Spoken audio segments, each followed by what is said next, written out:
Okay, so we're going to try and really quickly go over meditation and what meditation is, and then I'll be extremely audacious and try to talk about like what sort of hesychasm is, which is what people have called Christian meditation, but it's kind of it's inherently something fundamentally different.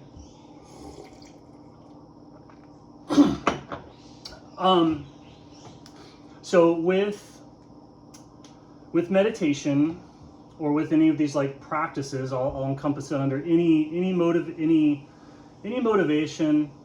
or goal or will to desire to see the world more clearly or more truthfully. That is kind of the act of meditation. You're trying to directly sense or directly apprehend the truth. Where you want to do this is where you feel like you might not be perceiving the truth. So meditation is going to look different for everybody. You have to introspect and kind of look at where you're blind, right? So the main places that we're blind is when you're having an experience, you're having sensations, or you're responding to something and it's invisible. So normal blind spots are thoughts, feelings, emotions, sensations. So the entire mental realm, all that stuff, you can be like, why did you do this? Well, because I thought these particular things, or like I had this emotion, I had this feeling, and you'll notice like then you go and you do something, but you're motivated.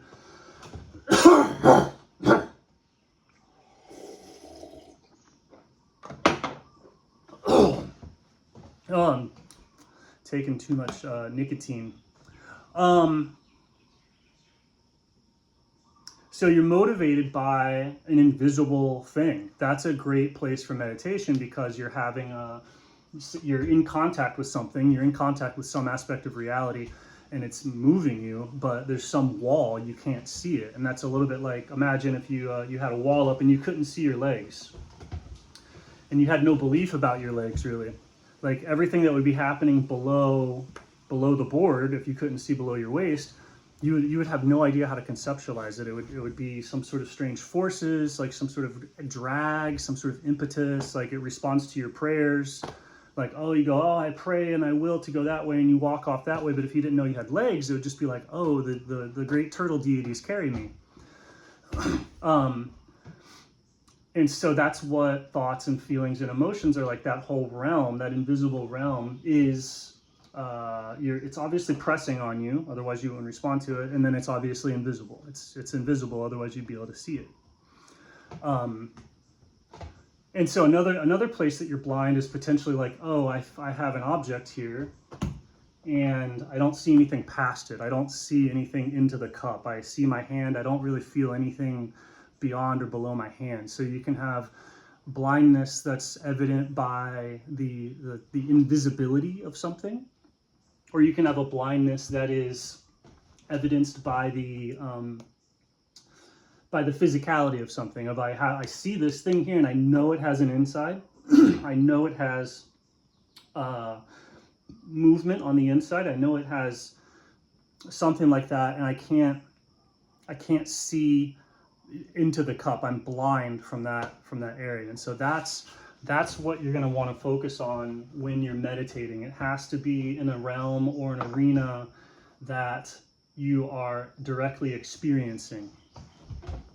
That's the only place that the insights and the breakthroughs come through. If you go into the realm of like, you start noticing that like, oh, cycles of time influence you, like it becomes winter over and over and over again, or the stock market goes up and down over and over and over again, and you study that pattern, and you know that pattern, so you know that your experience is going to change like that. You know that summer's going to turn into winter, and you can look out beyond, so you develop kind of an intellectual understanding of your experience, that you can learn about things that you're blind to, like the future, but that's not meditation.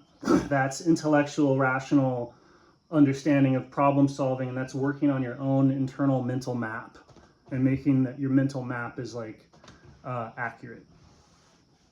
So anything that you can't perceive and you learn about it, you get a better concept of.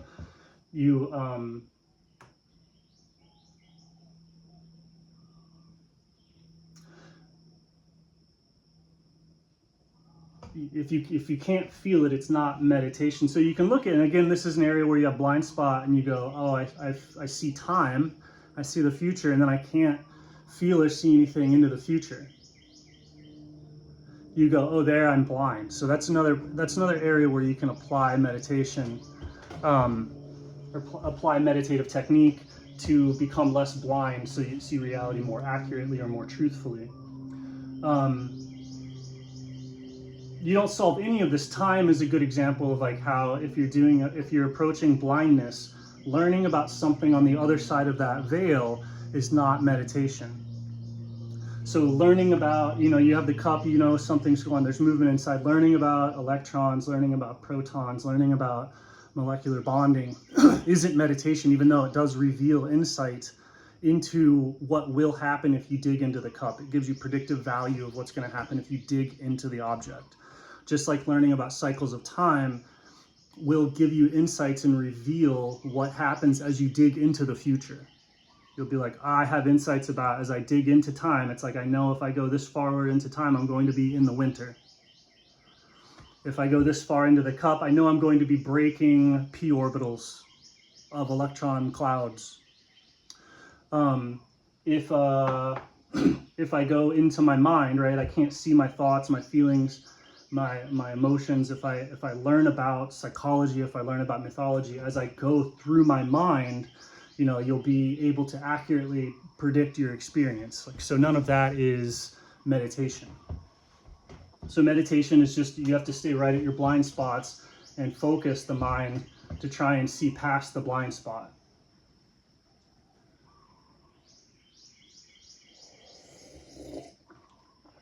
And so what happens is that if you don't have the blind spots, or the way that you probe past these things is that you have to send your will out into it. So you have to send the same impulse that allows you to move your hand. Like the only reason that you can move your hand is because you're seeing it with your will. The will has to go out into reality, and then you're not blind as to the nature of your hands. The sight that I'm talking about in meditation is how you can see your hands without the idea of the hands or without the vision of the hands. It's like the actual sight of the hands. The vision of the hands is that plus the concepts kind of overlaid with each other. The eye is strongly, it's a concept machine, basically. That's why the eyes plug into right up here where all the thinking and the concepts come from. So vision is very, very closely correlated with the concepts overlay filter that you filter your sensations through. And so that sight, in any sensory it's experience, for you to actually see it and not have it just be conceptual.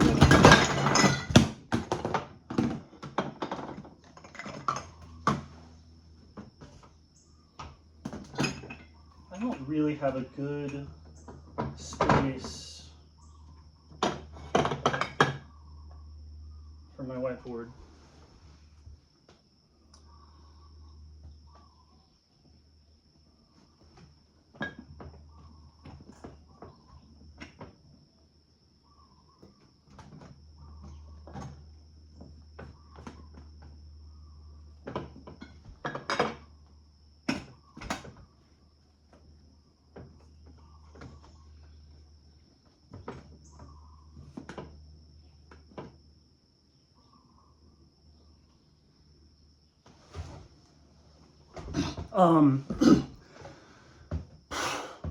So your will is the sight. So the sight of meditation is your will. It's the ability to actually move. So when your will finds something in reality, you can move it the same way that you do your hands. And then everything else after that is kind of inferences.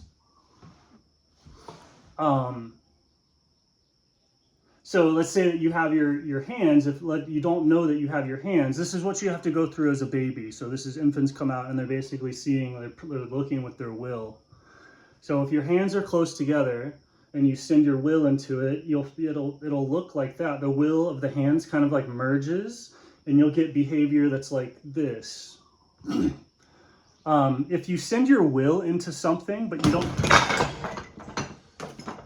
have the correct concept,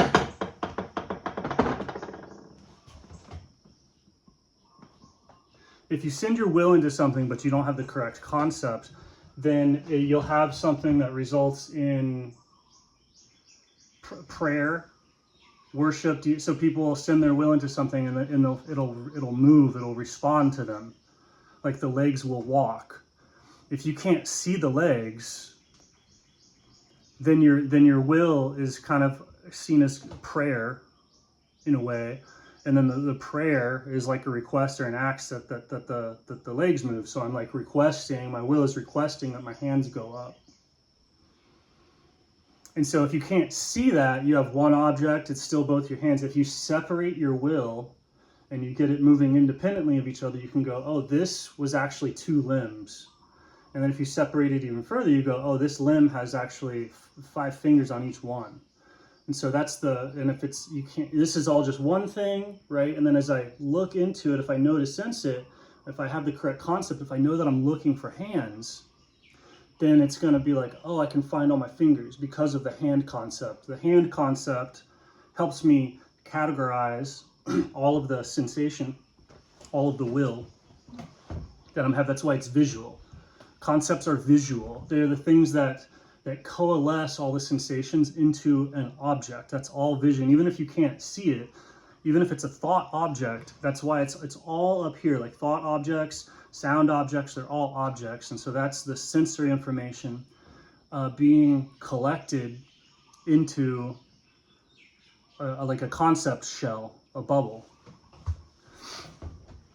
So you're constantly trying to like use your eyes and your other senses to create these concept shells within which to put your physical sensation when you're a baby, and you're trying to figure out what responds to your will, how is it split, all of that. And so you could see how when you're doing this as a child, you might not figure out correct concepts, so then you don't know where to categorize or place will.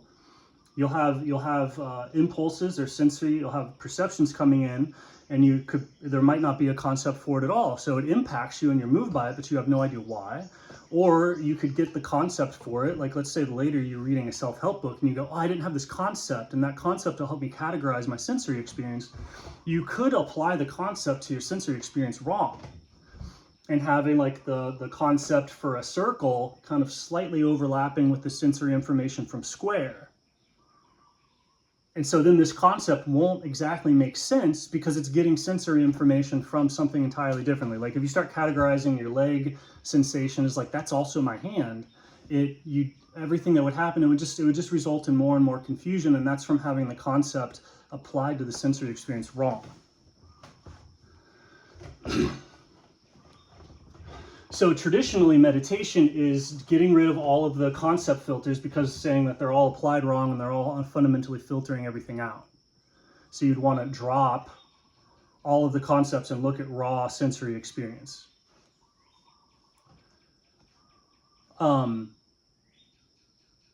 That's really hard. People don't quite know where to place their mind or place their attention to do that because everything's happening so fast and so automatically. How do you look at just the raw truth without even applying any filters to it? Like, and what's the point of that? Because without a filter, it genuinely isn't a thing. So you could take off your filters and you're experiencing, like you could be experiencing the direct emanations of God or anything, and it wouldn't matter in the traditional sense of the word.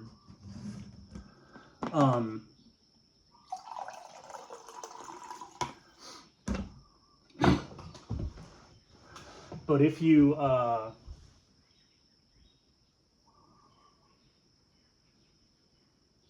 so the way that you do that,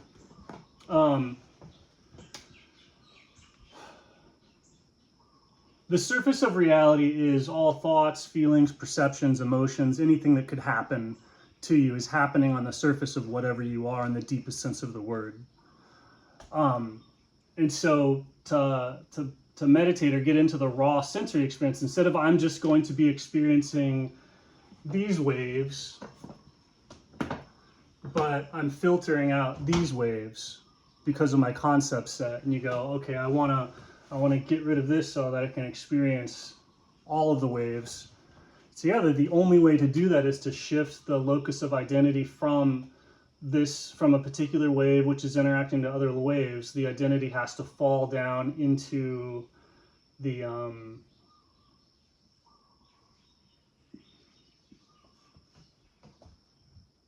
fullness of being, etc., something like that. And so this is the always is state, to be to have the world collapse from all this to a reality, to the surface of something. For all of that to collapse, you have to be actively, consciously just blocking out everything. It's an activity. Like the concept stuff is an aggressive, active activity that has to be constantly maintained. It's like bailing the water out of a boat. Like basically your perceptual boat, your mind, your experience is constantly, inexorably sinking into the truth of reality. It has holes everywhere. There's the truth is constantly getting in, and perception, belief is constantly bailing out your boat. So if you want to sink into this reality, all you have to do is stop bailing out the boat, and very quickly you'll sink into truth. So one aspect of what that looks like as you sink into truth is the blood desaturating. So people get this through breath restriction and stuff like that, but ultimately you don't want to use breath restriction to desaturate your blood. You want to just desaturate your blood, which is going deeper into reality. It's going into stillness. It's going into silence. It's accepting what's happening. Like when you breathe, you're moving yourself up into this airy imaginary realm. So if you stop interacting with this imaginary realm as much, it'll look like your breath is going less, but you can let go of some of it so that you sink into the always is being, blah, blah, blah, which you're already in. You're just stuck on the surface. And if you go down just a little bit, you're totally submerged in it. That's enough, but you could go down all the way. You can go down entirely you can die. You can die, and then the individualized pocket of breath, the wave or the bubble. So you don't have to do that to be submerged in the whole thing. You're just trying to fix your perception. You're not trying to get rid of your perception. You're just trying to fix it so that your concepts match reality. So if you just drop in a little bit, instead of thinking that the world is some arrangement of waves on the surface, or even the waves on the surface, by dropping in a little bit, you see that the world is mostly this. Mostly the body of like the majority of the ocean is incredibly invisible. The only thing that you can see is the surface. Even if it's a bubble or an object, you're only seeing the surface. Like if it's a fish going through the water, you're only seeing the surface of the water, which borders the fish.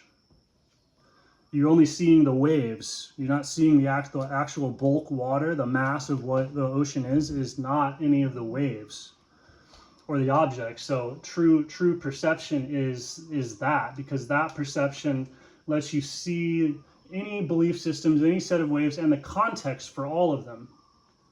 So people try and get to like, oh, I want to put these waves together and that's the correct belief, or these are the correct ones and those ones are bad, because in this state you're seeing the context for everything. And so in that state you could like, so I'll try and,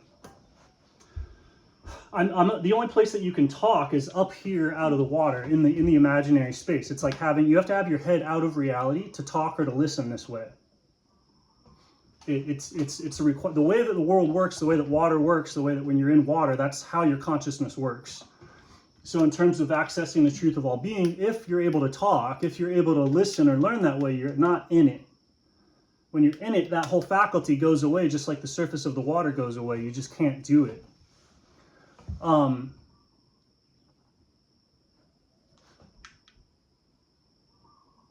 maybe that's not true. I could probably learn how to, but let's say I'm like 99, right? So I'm gonna try and drop in just a little bit.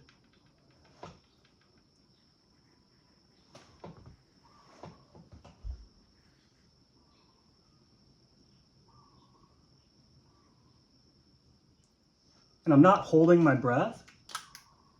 I'm just breathing here. And I'm not breathing so much that my oxygen saturation goes up or down. I'm just trying to maintain neutral buoyancy in my SpO2.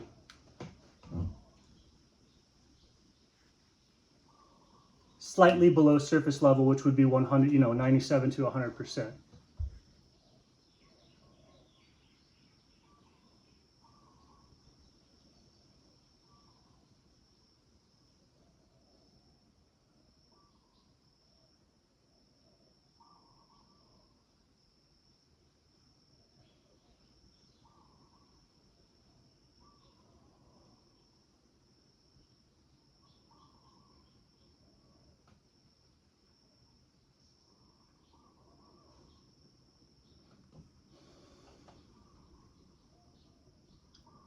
And it's shocking, it's uncomfortable, so I just dipped in.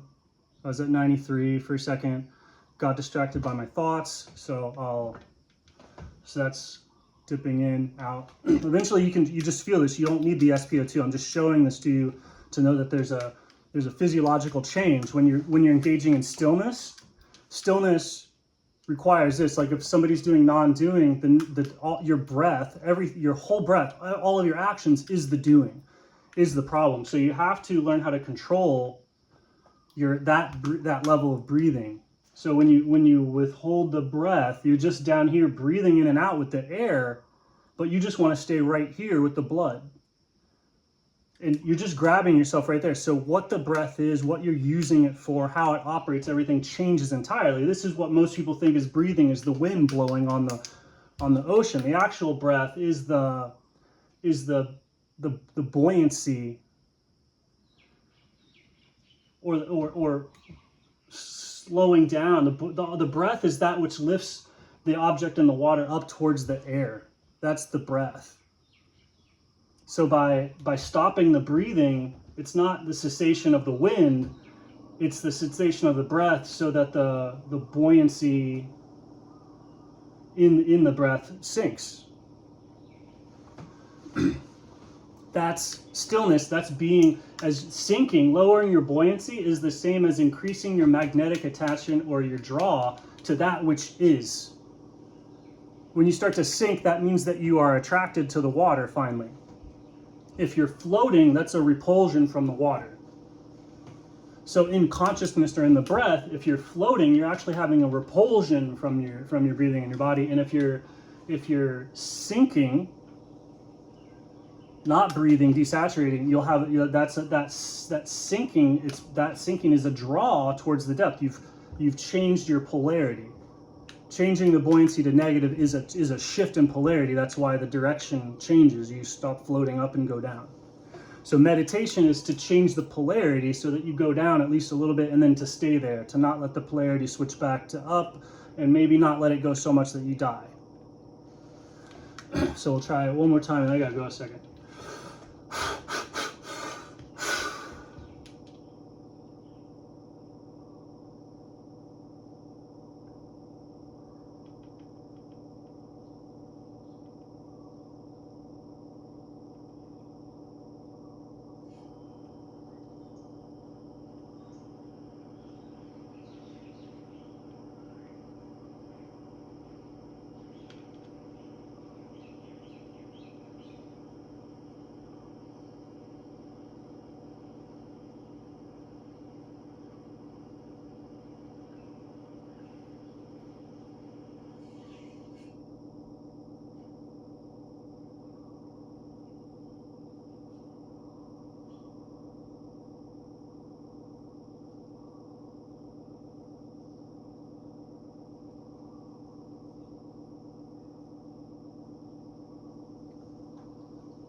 And so 93%,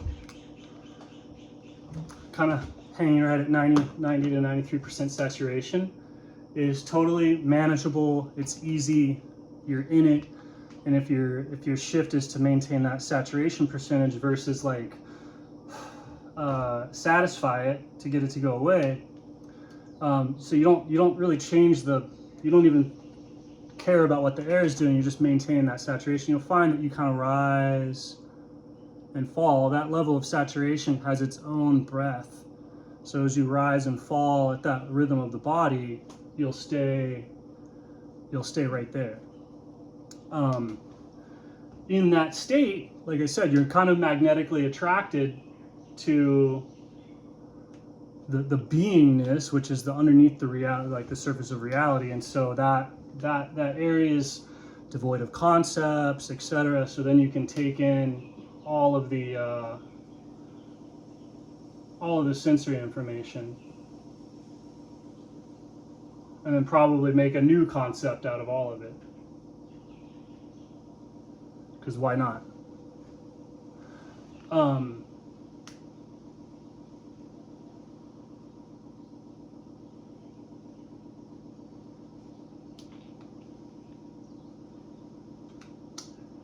Now, when you get into hesychasm, that's instead of just letting go of false concepts and allowing the raw sensory data to come in, hesychasm is accepting the truth.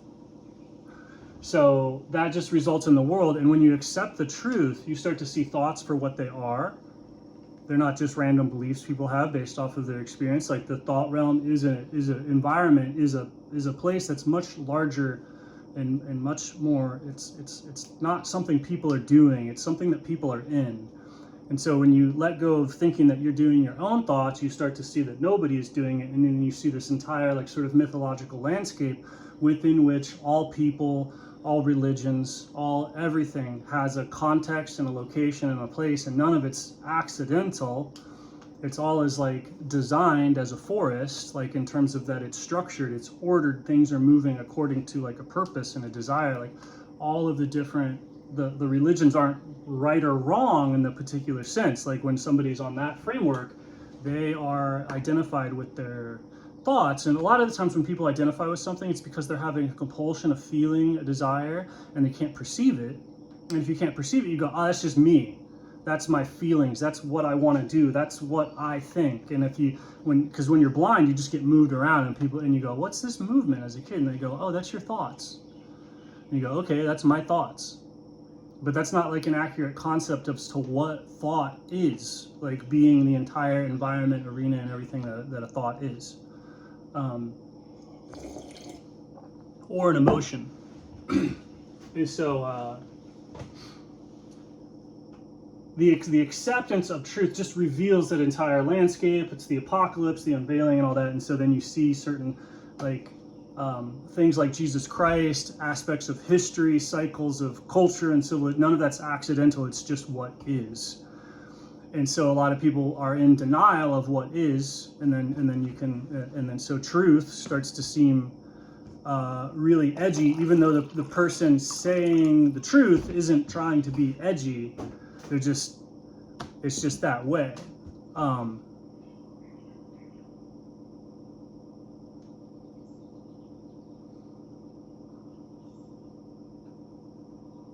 So the acceptance of that truth, you accept the correct concepts. And when you accept the correct concepts, the concept is what lets you have the most full and precise experience of the event. Like you could conceptualize your arm as a tentacle, as a lightning bolt, as anything, but the thing that's probably going to bring you the greatest amount of sensory experience is to conceptualize your arm as an arm. And to know that's where I know that the pattern of my perception needs to conform to the concept of arm, which I was given, and it's correct. And so you'll see that that's how they can enhance each other. And you get things like the incarnation of Christ being the moment that like truth or humanity put on matter, put on material, put on flesh, such that this invisible, incomprehensible concept that's like too large to comprehend, when it puts on flesh, the way that it interacts with time, its life, history, everything, when it puts on flesh, then you can see, you can have the correct concept for the transcendent unknowable. So people go, oh, you can't, nobody can perceive God. It's a wave that's too big. Everything that you do is going to be imaginary. And it's like, correct, but you're connected to everything. There's like there's parenting, so God put on, like the big transcendent puts on flesh right there. And then that's the center point, that's the focal point, that's the creation of like this age of this last 6,000 years, 12,000 years, I don't know, something like that. And then outside of that, who knows? There's a lot of dogma around Christ and what is correct or good or right and all that stuff is not really anything having to do with the truth. The truth is looking at the entire epoch as an icon, as information given to us by God. And then when you take that information in, if you accept it, that's hesychasm, is accepting the movement of reality as information from God. And then not only are you letting go of concepts, you're being filled with the correct concepts. And then you have the correct concepts, and then the meditation or whatever gives you, so that you're not blocking, the concepts are not blocking any sensory information because they're infinite. So it lets you compile and see what you have now in the moment to where you're functional and is still open to always greater depths of awareness. And that's what the God-given concepts are like. Man-made concepts are idols, and they're bounded, they're contained in a way. So people are either smashing idols or saying no perceptions, no idols, because you don't want your perception contained. And then, but that's total, anarchy or lawlessness, and you miss out on a lot of stuff. And anyway, that's meditation. I gotta go.